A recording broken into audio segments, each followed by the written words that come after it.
আপনার বাড়িতে কেউ জাদু করেছে কিনা মাত্র 10 মিনিটে পরীক্ষা করুন। কোনো কবিরাজের কাছে যেতে হবে না। বর্তমানে আমরা অনেকেই অনেক সমস্যার কারণে কবিরাজের কাছে যায়, আর কবিরাজরা অনেক সময় সমস্যা থাকুক আর না থাকুক, দেখা যাচ্ছে জিন একটা চালান করে দিয়ে আপনার ঘরের ভিতরে সমস্যা সৃষ্টি করে, এরপরে বড় একটা অ্যামাউন্টের টাকা আপনার কাছ থেকে খেয়ে থাকে। এজন্য কবিরাজের কাছে কখনো যাবেন না। আপনি আল্লাহর প্রতি বিশ্বাস রেখে কোরআনের আমল করে আপনি নিজেই বুঝতে পারবেন, মাত্র 10 মিনিটের ভিতরে বুঝতে পারবেন যে আপনার ঘরের ভিতরে কেউ ব্ল্যাক ম্যাজিক অথবা জাদুটোনা কুফরি কালাম কেউ করেছে কিনা।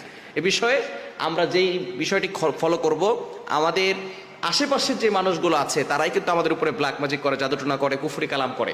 এজন্য আমাদেরকে সতর্ক থাকতে হবে। আমাদের পাশের মানুষ যারা আছে, একেবারে আমাদের রিলেটিভস যারা আছে, তারাই কিন্তু এটা করে। এটা কেন করে? অনেকে আছে লোভের কারণে করে, অনেকে আছে হিংসায় করে, যাতে করে আপনি আপনার লাইফে ডেভেলপ করতে না পারেন, আপনার ঘরের ভিতরে কোনো উন্নতি না হয়, আপনার ঘরের ভিতরে সকল অসুস্থ হয়ে থাকে। এই জন্যই আপনার কাছের লোকেরা আপনার সাথে দুশ্মনী করে, হিংসা করে, বিদ্বেষ পোষণ করে আপনাকে ক্ষতি করার চেষ্টা করে। এজন্য সতর্ক থাকবেন এবং আপনি নিজেই পরীক্ষা করবেন যে আপনার ঘরের ভিতরে জাদু করা আছে কিনা, ব্ল্যাক ম্যাজিক কুফরি কালাম করা আছে কিনা। কিভাবে করবেন? প্রথমে আপনাকে ওযু করতে হবে, পবিত্র অবস্থায় আমলটি করতে হবে। আপনার যে বাড়ি আছে, বাড়ি থেকে যে কোনো জায়গা থেকে আপনি এক টুকরো মাটি নেবেন।